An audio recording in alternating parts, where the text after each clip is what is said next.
অকুল মাঝে ভাসিয়ে তরি যাচ্ছি অজানায়, আমি শুধু একলা নেই, আমার শূন্য নাই। নব নব পবন ভরে যাব দ্বীপে দ্বীপান্তরে যাব, নব নব পবন ভরে যাব দ্বীপে দ্বীপান্তরে যাব। নেব তরি পূর্ণ করে অপূর্ব ধন যত, ভিখারি মন ফিরবে যখন, ফিরবে ফিরবে রাজার মতো। আমি যাবই, আমি যাবই, ওগো বাণিজ্যেতে যাবই, যাবই, আমি যাবই, ওগো বাণিজ্যেতে যাবই, যাবই, আমি যাবই।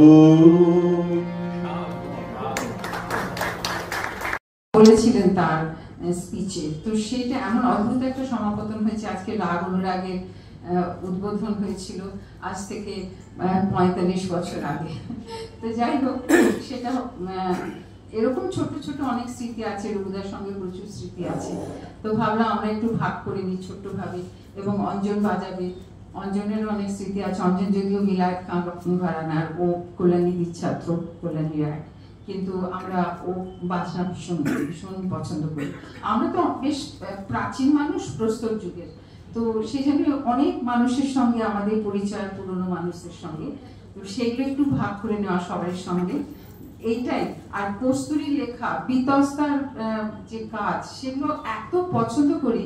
এখন হয়েছে কি, এই সম্মান জানানোটা কোনো ব্যাপার না। এই বসো বাণী, অমিতাভ বসো। ডক্টর বাণী চন্দ্র এবং ডক্টর অমিতাভ চন্দ্র বিখ্যাত নিউরোলজিস্ট, নিউরোসার্জন এসেছেন। অমিতাভ অসাধারণ গান করে, যে বলছিলাম 4 তারিখে সলিল চৌধুরী সন্ধ্যা করেছি, সেটা অমিতাভ গিয়েছিল, অসাধারণ অনুষ্ঠান হয়েছিল। তো সেগুলো একটু ভাগ করে নাও। আর কস্তুরী বললো, এ বাবা তুমি, আমি আবার এসব কি? আমি বললাম না না, আসলে কি, এখন এই যে সম্বর্ধনা দেওয়াটা কিন্তু কোনো একটা খুব একটা বড় ব্যাপার নয়। অনেকে নিজেদের সম্বর্ধনা নিজেরাই দেয়, কিন্তু এটা কিন্তু তা নয়, এটা কিন্তু জেনুইন। এবং আমার খুব ক্ষুদ্র ক্ষমতা, আমার মনে হয়েছে যারা আড়ালে কাজ করছেন, এবং শুধু মহিলা নন, অনেকে, আমি তো গতবার জ্যোতির্ময় দত্তকে দিয়েছিলাম। জ্যোতিদা এত মানুষ, এমন একজন মানুষ যিনি ভালো করে হাঁটতে পারেন না, তিনি এসেছিলেন। আমার মনে হয়েছিল সবাই ভুলে যাচ্ছে, তাকে সবাই সামনে আনা উচিত। সেই রকম কস্তুরী, বিতস্তার আর রাজশেখরের কথা কি বলবো, একটা মানুষ খুব দুর্লভ আজকালকার দিনে। তো এই ছোট্ট সম্মান এবং ছোট্ট আমাদের ক্ষমতা, খুব স্বল্প ক্ষমতা, যতটা পেরেছি, ভীষণ ইচ্ছেটা খুব বেশি, কিন্তু ক্ষমতা খুব কম।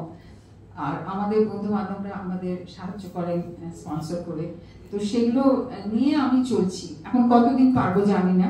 তো আজকে ওই জন্য বিতস্তা, কস্তুরী, রাজশেখর, এই তো শেরি এসছে, শেরির হাজবেন্ড, এরা ভীষণ ভালো গান করে। শেরির দিদি মধুছন্দা দারুণ আবৃত্তি করে, শ্রুতি নাটক করে। তো ধৃতি, ও মাই গড, ধৃতি অসাধারণ গায়িকা। মানে আমি খুব চেষ্টা করি এদেরকে সামনে নিয়ে আসতে আমার ক্ষুদ্র ক্ষমতায়। তো সবাই এসেছে, আর আমি এই ছোট্ট এটা স্মারক একটা আমার মা বাবার নামে এইটা প্রস্তুতিকে দিচ্ছি।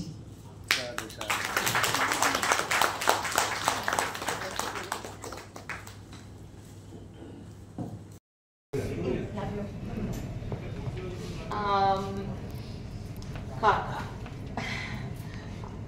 কাকাকে মানে আমাদের বাড়ির একটা অদ্ভুত ব্যাপার। আমাদের বাড়িতে কে কি, বাবা কি ছিলেন, কাকা কি ছিলেন, মা কি ছিলেন, আমার কাকিমা লক্ষ্মী শঙ্কর কি ছিলেন, মানে আমরা যখন বাড়িতে, তখন শুধু বাবা, মা, কাকা, কাকিমা এরকম ছাড়া আর কোনো পরিচয় পাইনি সেখানে। সেখানে কাকা, বাবা, আমার মেজ কাকা, সেজ কাকা, এরা যে কি মজার মানুষ ছিলেন। মানে ওনাদের বাইরের একটা চেহারা, আলাদা চেহারা, কিন্তু বাড়িতে তারা যে কত সাধারণ এবং কত কি বলবো যেখানে অনায়াসে তারা মিশে যেতেন, এটা ভাবা যায় না। বাইরে তারা একদম একটা অন্যরকম একটা, কাকাকে একেবারে একটা অন্যরকম ভাবে দেখা যেত, কিন্তু বাড়িতে মানে বাবা কাকা মানে কাকারা সব একসঙ্গে হলে মানে আমাদের হাসতে হাসতে পেট ফেটে যেত। এত ওনারা ভীষণ মানে জোকসের আলাদা মানে এক সাংঘাতিক কালেকশন ওদের কাছে, সম্পর্কটা নিশ্চয়ই জানবে। ভীষণ ভালোবাসতে। কে কটা নতুন কি শুনলি বল, নতুন কি কি কি কি কালেক্ট করা হলো, কালেকশন কি কি আছে নতুন, এই একটা পর্ব চলতো। তারপরে কাকার যেরকম আমার বাবা কাকা এরা সবাই মানে সারা পৃথিবী ঘুরেও তারা বাঙালি খাবার এত ভালোবাসতেন, একেবারে মানে ঘরোয়া বাঙালি খাবার, সেটাও আবার নেমন্তন্ন বাড়ির বাঙালি খাবার অত না, মানে একেবারে সাধারণ বাড়ির খাবার। লাউয়ের ঘন্ট, মানে লাউ তো ভীষণ, আমার বাবার তো প্রিয় ছিল নিম বেগুন, মানে রোজ নিম বেগুন হতেই হবে। আর এইরকম বাড়ির সমস্ত ঘরোয়া রান্না। আর মানে মজার ঘটনা এত আছে যে কোথা থেকে কি বলবো, আর আমি জানি বাড়িতে গিয়ে মনে হবে এই মা এটা বললাম না, এটা বললাম না, এটা বললাম না কেন। প্রথমত যখন মানে কাকার সঙ্গে আমার ভীষণ একটা ভালোবাসার একটা সম্পর্ক ছিল, ভীষণ মানে লাস্ট যেবার আমরা থেকে সান ডিয়েগো থেকে ওখান থেকে যখন নামছি, ওখান থেকে হাত কাটছেন আই লাভ ইউ বলে, ওখান থেকে হাত কাটছেন।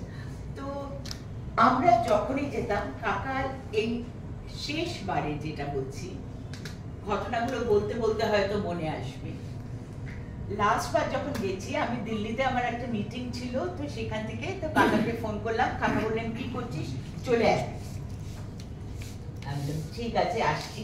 তো সেবার ও যায়নি, আমি একা গেছি। তো আমার কখনো না কাকার এই দিল্লির বাড়িটা দেখা হয়নি। তো যখন ঘরে ঢুকেছি তখন কাকা একজনকে শেখাচ্ছিলেন, তো কাকার চোখ বন্ধ ছিল, কাকা শেখাচ্ছিলেন। আমি আস্তে গিয়ে, কাকাকে ডিস্টার্ব করবো না বলে আমি আস্তে গিয়ে চুপ করে ঘরের মধ্যে বসে রয়েছি। তারপরে হঠাৎ চোখটা খুলে আমাকে দেখি, আরে কখন এসছিস, বললি না কেন? অমনি ওর ছাত্রকে এরকম ভাবে বললেন যে আজকের মতো এখানেই আমাদের শেষ, তুমি অন্য আরেকদিন এসো। আর আমাকে আলাপ করিয়ে দিলেন সব কিছু করে টোরে। এবার আমাকে বলে, তুই তো এই বাড়িটাতে আসিসনি কখনো।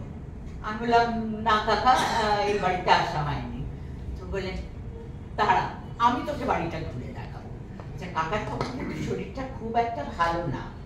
তো আমি বললাম কাকা, আমরা না আপনি বলে, আমাদের এই ছিল, আমরা আপনি বলে কথা বলতাম। সেটা মানে আমার একমাত্র আমি বোধহয় আমার বাবা মাকে তুমি বলে কথা বলেছি, দাদা শেষ অব্দি আপনি বলে গেছে, বাবা মাকেও আপনি।